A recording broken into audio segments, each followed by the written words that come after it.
अगर आप देर रात घर लौट रहे हों और मोहल्ले की सीढ़ियों से गुजर रहे हों तो आपको रास्ते में बहुत सारे जले हुए कागज़ के नोट मिले जो आपके घर जाने के रास्ते को रोक रहे हो, क्या आप उन्हें चकमा देंगे या बिना किसी परवाह के उन पर से चल पड़ेंगे?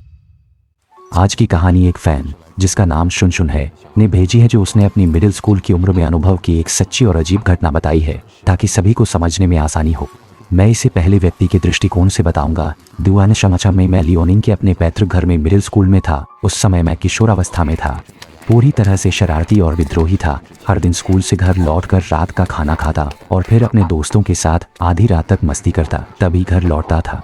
लेकिन दिल में कोई डर नहीं था, बिल्कुल भी नहीं। खासकर मेरे घर के आसपास के बुजुर्ग लोग हमेशा कुछ रहस्यमय बातें करते रहते थे, जैसे कि रात में अगर किसी ने कागज के नोट जलाए हों तो उन्हें कभी भी न, वरना आप किसी मनाही को तोड़ देंगे और अपने लिए मुसीबतें लाएंगे। उस समय मैं युवा और निडर था, ऐसी बातों पर विश्वास नहीं करता था और इसी वजह से मेरे साथ वह अजीब घटना हुई जो आज भी मुझे हैरान और डरावनी लगती है। मुझे याद है, एक दिन सप्ताहांत था।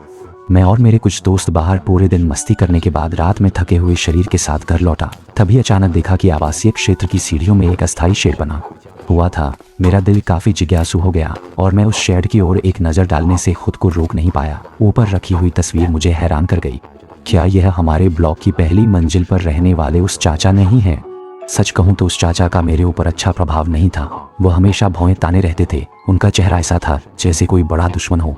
उनकी गंभीर अभिव्यक्ति से कोई पास जाने की हिम्मत नहीं करता और उनकी गुस्सैल प्रवृत्ति भी मशहूर थी। मुझे याद है, कुछ साल पहले मैं और कुछ दोस्त आवासीय क्षेत्र में फुटबॉल खेल रहे थे। गलती से गेंद उनके ऊपर चली गई। हम तुरंत माफ़ी मांगने दौड़े, लेकिन उन्होंने हमें जोरदार गालियां दी।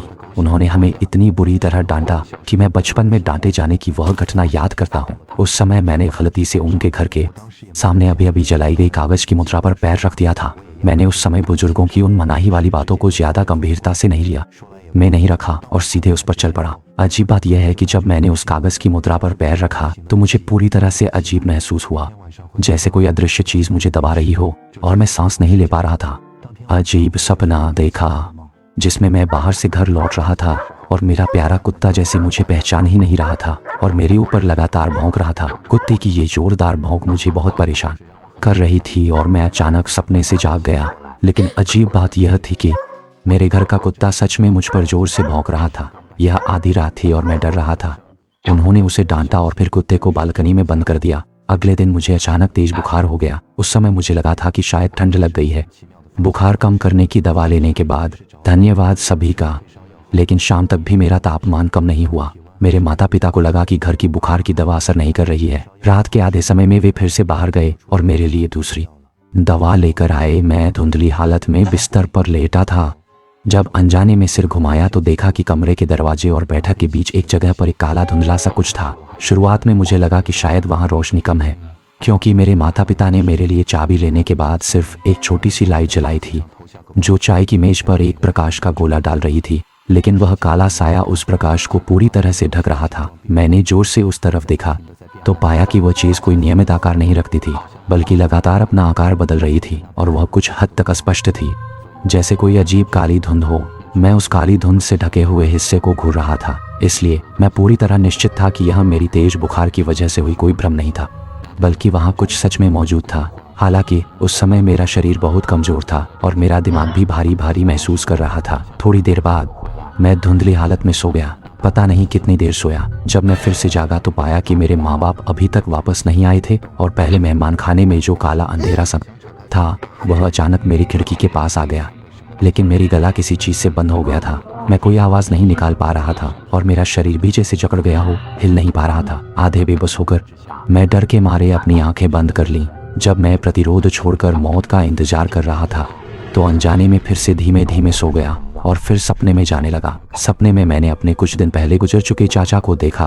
वे मुस्कुराते हुए मुझे हाथ हिला रहे थे। उनकी मुस्कान उनके जीवन काल की गंभीर शक्ल से बिल्कुल अलग थी। वे मुझे एक घर के सामने ले गए और गर्मजोशी से कहा कि मैं अंदर आकर मेहमान बनूं। लेकिन जैसे ही उन्होंने बात पूरी की वे अचानक गायब हो गए। मैं उस घर के चारों ओर कई बार घूमा, लेकिन दरवाज़ा कहीं नहीं मिला।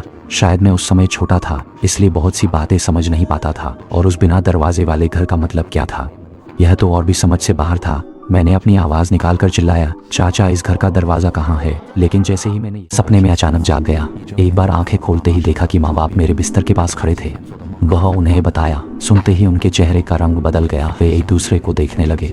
फिर मेरे पापा दौड़कर मेरी दादी के कमरे में गए और वहाँ से वो अखरोट की गठरी ले आए जो दादी अक्सर खेलती थी। पापा ने कहा, चूंकि पिछोड़ बुरी आत्माओं को दूर करता है तो अखरोट भी शायद वैसा ही करेगा। और कहते हुए उन्होंने दादी के उस अखरोट के गुच्छे को जो गोंद में लिपटा था मेरे तकिए के नीचे रख दिया। लेकिन इसके बावजूद मेरी तेज बुखार कम नहीं हुआ और यह बुखार 3 दिनों तक बना रहा। तीसरे दिन की रात को मेरी माँ चिंतित होकर मेरे पास सो गई ताकि दवा देने या खांसी होने पर मेरी देखभाल कर सके। मैं उस रात अच्छी नींद ले रहा था। से लेकिन आधी रात को अचानक एक तीव्र दबाव महसूस हुआ और मैं सपने से जाग गया। मैंने खिड़की से आ रही रोशनी की मदद से देखा कि छत पर काली धुंध फिर से उभर रही थी और वह धीरे धीरे नीचे उतर रही थी। मैं सच में टूट गया था। मैंने पूरी ताकत से संघर्ष किया और माँ से मदद मांगने की कोशिश की, लेकिन मेरा शरीर जैसे जकड़ गया हो। मैं हिल नहीं पा रहा था और कोई आवाज़ भी नहीं निकाल पा रहा था। मैं बिस्तर पर लेटा निराश होकर रोने लगा। तभी मेरी माँ की स्वर्गीय आवाज़ कानों में आई।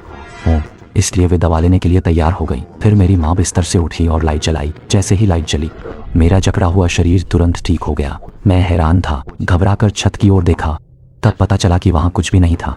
3 दिनों की लगातार बुखार के बाद भी मेरी तबीयत में कोई सुधार नहीं हुआ। ऐसा कोई संकेत नहीं था। मेरी कमज़ोर हालत देखकर वे बहुत दुखी हुए और मेरे माता पिता से बात करने लगे। उन्होंने कहा कि यह शायद सामान्य सर्दी जुकाम नहीं है, शायद कुछ अशुद्ध चीज़ ने मुझे प्रभावित किया है। दादी ने गंभीर चेहरा बनाकर मुझसे पूछा कि 3 दिन पहले मैं कहाँ था, क्या मुझे कोई अजीब घटना हुई थी?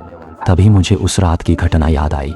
मैंने उन्हें पूरी बात बताई। दादी ने सुनते ही उसी दिन मेरे पिता के साथ मेरे घर के पास पहाड़ पर एक मंदिर की ओर चल दिए। दादी को उस मंदिर के एक वरिष्ठ साधु से परिचय था और कहा जाता है कि वो साधु कई लोगों की मदद कर चुका है। जब वे मंदिर पहुंचे और स्थिति बताई तो उस साधु ने मुझे एक छोटा पात्र और एक ताबीज दिया और कहा कि घर जाकर ताबीज को मेरे कमरे के दरवाजे पर चिपकाना, पात्र को कमरे की दीवार के पीछे रखना और इसे छूना या रोशनी में लाना नहीं चाहिए। यह अजीब है कि वह छोटा पात्र दिखने में सामान्य था, लेकिन जब से वह मेरे कमरे में रखा गया मेरी तबीयत दिन ब दिन बेहतर होने लगी।